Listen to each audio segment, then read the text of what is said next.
السلام علیکم ورحمۃ اللہ وبرکاتہ۔ مفتی صاحب، گردے واش کروانے سے کیا روزہ ٹوٹ جاتا ہے؟ شرعی لحاظ سے وضاحت فرمائیں۔ سوال پوچھا ہے کہ گردے واش کروانے سے وضو ٹوٹ جائے گا یا نہیں ٹوٹے گا، اور روزے کا کیا حکم ہے، کیا روزہ بھی ٹوٹ جائے گا یا نہیں ٹوٹے گا۔ پہلی بات تو یہ ہے کہ وضو جن چیزوں سے ٹوٹتا ہے ان میں ایک عذر یہ ہے، خون جسم سے نکل کر بہہ جائے تو روزہ وضو ٹوٹ جاتا ہے۔ جیسے کہ کسی کے ہاتھ پر زخم ہے، زخم کے اندر خون گھوم رہا ہے تو وضو اس کا نہیں ٹوٹے گا۔ جیسے ہی زخم سے بہہ جائے گا، ایسی جگہ پر جس کو وضو یا غسل میں دھونا فرض ہے تو اس کا وضو ٹوٹ جائے گا۔ آنکھ کے اندر اس کا اگر خون ہے اور آنکھ کے اندر ہی گھوم رہا ہے، باہر نہیں نکلا، آنسو کی طرح بہا نہیں ہے، تو جب تک آنکھ کے اندر ہے تو اس کا وضو باقی ہے۔ جیسے آنکھ سے باہر آئے گا تو اس کا وضو ٹوٹ جائے گا۔ گردے سے جو خون نکالا جاتا ہے، واش کیے جاتے ہیں، تو اس کو ایک مشین کے ذریعے اس کو نکال کر دوبارہ اس کو ڈالا جاتا ہے، اس کو صاف کر کے ڈالا جاتا ہے۔ تو یہ گردے سے خون اس کا نکلنا اپنی جگہ سے باہر آ گیا ہے، جیسے ہی وہ باہر آیا اس کا وضو ٹوٹ جائے گا۔ اسی طرح ڈاکٹر وغیرہ جو نس کا جو انجیکشن لگاتے ہیں، اس کو نس کے اندر سوئی وغیرہ اس کی ڈالنے کے بعد پھر اس کو تھوڑا سا پیچھے کھینچ لیتے ہیں، اور تاکہ پتہ چل جائے کہ یہ سوئی جو ہے وہ سوئی صحیح لگ گئی۔ اس کا جو خون جیسے ہی اس انجیکشن کے والے جو لیکوڈ ہوتا ہے اس کے اندر جاتا ہے، اس کا وضو ٹوٹ جائے، کیونکہ اتنی مقدار میں ہوتا ہے کہ اس سے وضو، وہ پہنے کی مقدار میں ہوتا ہے، اس سے وضو ٹوٹ جائے گا۔ باقی رہا تعلق روزے کا، تو روزہ ٹوٹتا ہے کھانے پینے اور جماع کرنے سے۔ تو یہ گردوں کا واش ہونا نہ یہ نہ کھانے میں ہے، نہ پینے میں ہے، نہ ہی یہ تیسری قسم ہو سکتا ہے۔ تو لہٰذا اسی طرح بلڈ دینے سے یا بلڈ لگوانے سے، انجیکشن لگوانے سے روزہ نہیں ٹوٹتا، چاہے وہ انجیکشن جو ہے وہ نس کا ہو یا گوشت کا ہو۔ اسی طرح گردے واش کروانے سے اس میں سے خون نکلتا ہے، دوبارہ اس کو خون کو ڈالا جاتا ہے، یہ نسوں میں جاتا ہے، معدے میں نہیں جاتا۔ جو روزہ ٹوٹتا ہے وہ تو دماغ میں کوئی چیز چلی جائے یا معدے میں کوئی چیز چلی جائے، وہ بھی سوراخ کے ذریعے جائے، تو یہاں پر نہ معدے میں جاتی ہے نہ دماغ میں جاتی ہے، بلکہ یہ تو نسوں میں جاتی ہے، جسم کے اندر جذب ہو جاتی ہے، یا جسم کے جو خون کا جو مرحلہ ہے، مقام ہے، وہاں پر جاتی ہے۔ دوسری یہ بات ہے کہ نہانے سے، جب ہم نہاتے ہیں تو جسم ٹھنڈک محسوس ہوتی ہے، اس سے بھی وضو روزہ نہیں ٹوٹتا۔ اور باقی جسم بار بار وضو کرنے سے مکروہ قرار دیا گیا ہے، اس میں اگر کوئی بار بار منہ میں پانی ڈالتا ہے، نہاتا ہے بار بار گرمی کی شدت کی وجہ سے روزے کے دوران، تو یہ ناپسندیدہ عمل ہے، لیکن اس سے روزہ نہیں ٹوٹتا۔ اسی طرح اگر کسی چیز نے، سانپ نے یا پھر کسی اور زہریلے جانور نے یا کسی اور جانور نے جسم پر کاٹ لیا تو اس سے بھی روزہ نہیں ٹوٹے گا۔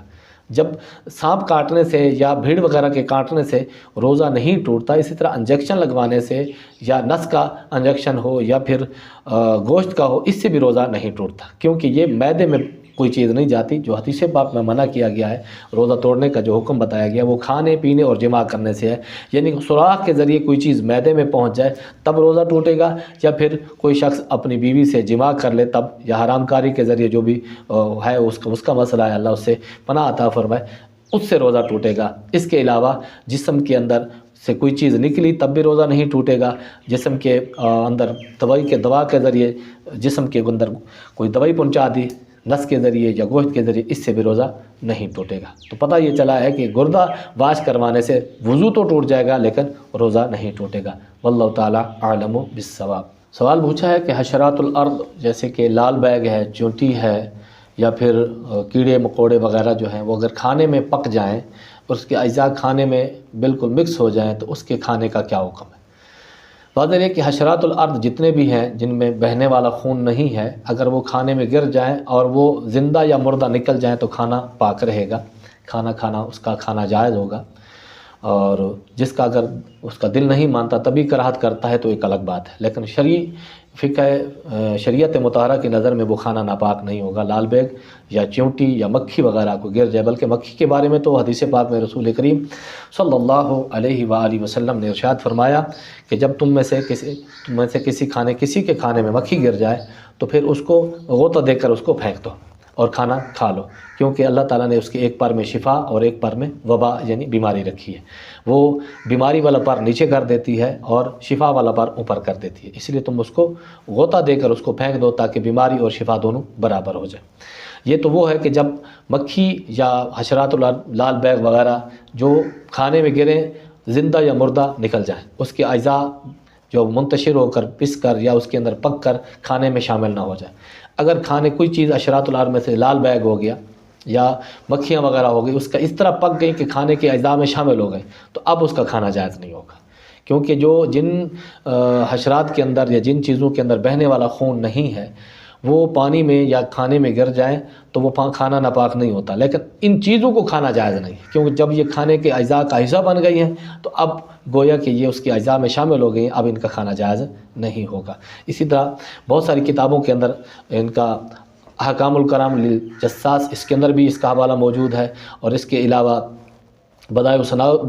الصنائع کے اندر بھی موجود ہے، فتاوی الہندیہ یعنی فتاوی عالمگیری کے اندر بھی موجود ہے کہ اگر حشرات الارض کھانے میں گریں اور گر کر کھانے کے اجزاء کا حصہ بن جائیں تو اس کھانے کا کھانا درست نہیں ہوگا، جائز نہیں ہوگا۔ ہاں اگر وہ زندہ نکل گئے یا